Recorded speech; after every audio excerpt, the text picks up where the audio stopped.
آج ہم تاریخ کی ایک ایسی مشہور اور دلیرانہ ڈکیتی کی کہانی سنیں گے جو کسی بھی فلمی سکرپٹ کو مات دے دے۔ جی ہاں، یہ ہے دی گریٹ ٹرین رابری۔ تصور کیجئے 8 اگست 1963 کی ایک اندھیری رات ہے۔ رائل میل کی ایک ٹرین گلاسکو سے لنڈن کے لیے اپنے سفر پر ہے۔ ڈرائیور جیک ملز انجن کو رات کی تاریکی میں دوڑا رہے ہیں۔ سب کچھ بالکل معمول کے مطابق چل رہا تھا جب تک کہ اچانک ایک سنسان سی جگہ پر ایک سرخ سگنل نظر آتا ہے۔ ڈرائیور کے لیے یہ بڑی عجیب بات تھی کیونکہ اس وقت اس جگہ پر ٹرین رکنے کا کوئی سوال ہی پیدا نہیں ہوتا تھا۔ لیکن انہیں کیا معلوم تھا کہ اس ایک سرخ بتی کے پیچھے صدی کی سب سے بڑی ڈکیتی کا ماسٹر پلان چھپا ہوا ہے۔ تو آئیے ذرا تفصیل میں چلتے ہیں اور دیکھتے ہیں کہ سیئرز کراسنگ پر اس رات آخر ہوا کیا تھا۔ دیکھیے، یہ کوئی اچانک حملہ نہیں تھا بلکہ ایک نہایت سوچی سمجھی چال تھی۔ ڈاکوؤں نے پہلے ہرے سگنل پر ایک دستانہ چڑھا کر اسے ڈھانپ دیا اور پھر ایک بیٹری کی مدد سے سرخ بتی جلا دی۔ جب اسسٹنٹ ڈرائیور مدد کے لیے فون کرنے نیچے اترا تو پتہ چلا کہ لائن تو پہلے ہی کٹی ہوئی ہے اور اس سے فوراً دبوچ لیا گیا۔ بس پھر کیا تھا، پورا گینگ انجن پر چڑھ دوڑا۔ حالانکہ اس ڈکیتی کا ایک اصول تھا کہ بندوقیں استعمال نہیں ہوں گی، لیکن یہ تشدد سے پاک نہیں تھیں۔ جیسے ہی ڈرائیور جیک ملز نے مزاحمت کی کوشش کی، ان کے سر پر لوہے کی ایک سلاخ سے زوردار وار کیا گیا جس سے وہ وہیں بے ہوش ہو کر گر پڑے۔ لیکن سوال یہ ہے کہ اتنا بڑا اور منظم منصوبہ بنا کیسے؟ ظاہر ہے یہ کوئی راتوں رات کا کام نہیں تھا، اس کے پیچھے مہینوں کی منصوبہ بندی تھی اور سب سے اہم ایک اندرونی مخبر کی معلومات۔ تو اس کھیل کے کھلاڑی کون تھے؟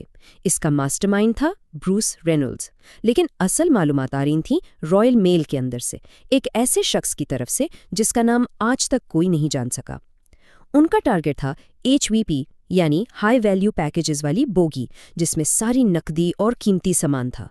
اس کام کے لیے انہوں نے ساؤتھ کوسٹ ریڈرز نامی گینگ کی مدد لی جو ٹرینوں کے ماہر مانے جاتے تھے، اور سب کا ایک ہی اصول تھا، کوئی ہتھیار نہیں چلے گا۔ یہ کوئی قسمت کا کھیل نہیں تھا، یہ ایک ایسا منصوبہ تھا جو 2 بہت ہی خاص اندرونی معلومات کی بنیاد پر بنایا گیا تھا۔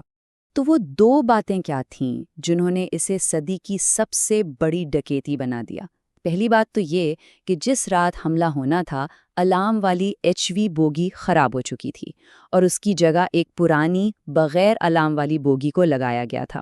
اور دوسری، اس سے بھی بڑی خبر، بینک ہالیڈے کی وجہ سے اس ٹرین میں عام دنوں کے 3 لاکھ پاؤنڈ کے بجائے تقریباً 30 لاکھ پاؤنڈ کیش تھا۔ جی ہاں، پورے 10 گنا زیادہ۔ اچھا، تو واپس چلتے ہیں ڈکیتی کی رات پر۔ ٹرین اب رک چکی ہے، عملہ بھی قابو میں ہے اور اب اصل کام کا وقت ہے۔ لیکن کہتے ہیں نا کہ بہترین منصوبوں میں بھی کوئی نہ کوئی گڑبڑ ہو ہی جاتی ہے۔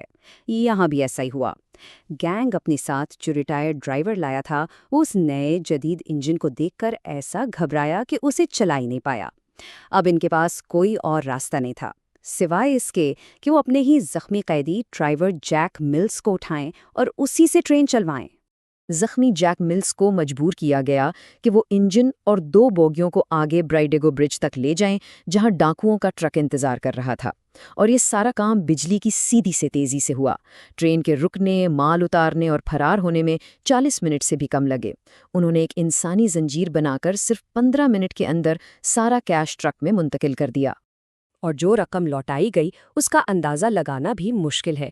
کل 1200 تھیلے جن کا وزن 2.5 ٹن سے بھی زیادہ تھا۔ یہ اتنی بڑی رقم تھی کہ وقت کی کمی کی وجہ سے 8 تھیلے تو وہ وہیں چھوڑنے پر مجبور ہو گئے۔ ڈکیتی تو کامیاب ہو گئی تھی، لیکن اب کہانی ایک نیا موڑ لیتی ہے۔ یہیں سے ان غلطیوں کا سلسلہ شروع ہوا جو آخرکار ان کی گرفتاری کا باعث بنے۔ جاتے جاتے گینگ کے ایک آدمی نے ٹرین کے عملے کو دھمکی دی کہ آدھے گھنٹے تک کوئی اپنی جگہ سے نہیں ہلے گا۔ یہ ایک بظاہر چھوٹی سی بات لگتی ہے، لیکن یہی ان کی سب سے بڑی غلطی ثابت ہوئی۔ اور یہ چھوٹی سی دھمکی ایک بڑی غلطی کیسے بنی؟ ایسے کہ پولیس نے فوراً حساب لگایا کہ آدھے گھنٹے میں ڈاکو زیادہ سے زیادہ 50 کلومیٹر کے دائرے میں ہی کہیں چھپے ہوں گے۔ اس ایک جملے نے پولیس کی تلاش کو سینکڑوں کلومیٹر سے کم کر کے صرف 50 کلومیٹر تک محدود کر دیا۔ اور غلطیوں کا سلسلہ یہیں نہیں رکا۔ ان کی دوسری اور شاید اس سے بھی بڑی غلطی ان کے اپنے ہی ایک ساتھی نے کی۔ جس شخص کو ان کے ٹھکانے یعنی فارم ہاؤس کو جلانے کے پیسے دیے گئے تھے، وہ پیسے لے کر تو بھاگ گیا، مگر فارم ہاؤس کو جوں کا توں چھوڑ گیا، ثبوتوں کے ایک خزانے کے ساتھ۔ جب پولیس اس فارم ہاؤس پہنچی تو انہیں بہت سے ثبوت ملے، لیکن جو سب سے اہم ثبوت ملا وہ ایک بورڈ گیم سے آیا۔ جی ہاں، سب سے بڑا سراغ تھا ایک منوپلی بورڈ۔ ڈاکوؤں نے فارم ہاؤس میں چھپ کر انتظار کرتے ہوئے اصلی لوٹی ہوئی رقم سے منوپلی کھیلی تھی۔ انہوں نے ہر جگہ سے تو اپنے نشانات صاف کر دیے، لیکن گیم بورڈ اور اس کے پیسوں پر اپنی انگلیوں کے نشان چھوڑ گئے، اور چونکہ ان سب کا پہلے سے ہی کرمنل ریکارڈ تھا، پولیس کے لیے ان نشانات کو ملانا اور مجرموں تک پہنچنا بالکل بھی مشکل نہیں رہا۔ تو جب کیس کھل گیا تو انصاف کا پہیہ گھومنے لگا، اور اس ایک ڈکیتی نے بہت سی زندگیوں پر گہرے اثرات چھوڑے۔ گرفتاریوں کا سلسلہ بڑی تیزی سے شروع ہوا۔ گینگ کے 16 میں سے 14 ارکان پکڑے گئے۔ صرف 2 لوگ قانون کی پہنچ سے ہمیشہ کے لیے بچ نکلے۔ ایک تو وہ ریٹائرڈ ڈرائیور جو انجن نہیں چلا سکا تھا، اور دوسرا رائل میل کا وہی گمنام مخبر۔ اس ڈکیتی کے نتائج بہت دور تک گئے۔ گینگ کے زیادہ تر ممبرز کو 30 سال قید کی سزا سنائی گئی۔ ڈرائیور جیک ملز اس واقعے کے صدمے سے کبھی نکل ہی نہیں پائے اور 7 سال بعد انتقال کر گئے۔ اور وہ پل، برائٹ گو برج، آج بھی غیر رسمی طور پر رابرز برج یعنی ڈاکوؤں کا پل کہلاتا ہے۔ لیکن اس پوری کہانی میں ایک سوال آج بھی جواب کا منتظر ہے۔ آخر وہ گمنام مخبر کون تھا جس نے یہ سب کچھ ممکن بنایا اور پھر بھی کبھی پکڑا نہیں گیا؟ یہ اس عظیم ٹرین ڈکیتی کا وہ سب سے بڑا راز ہے جو شاید اب کبھی حل نہیں ہوگا۔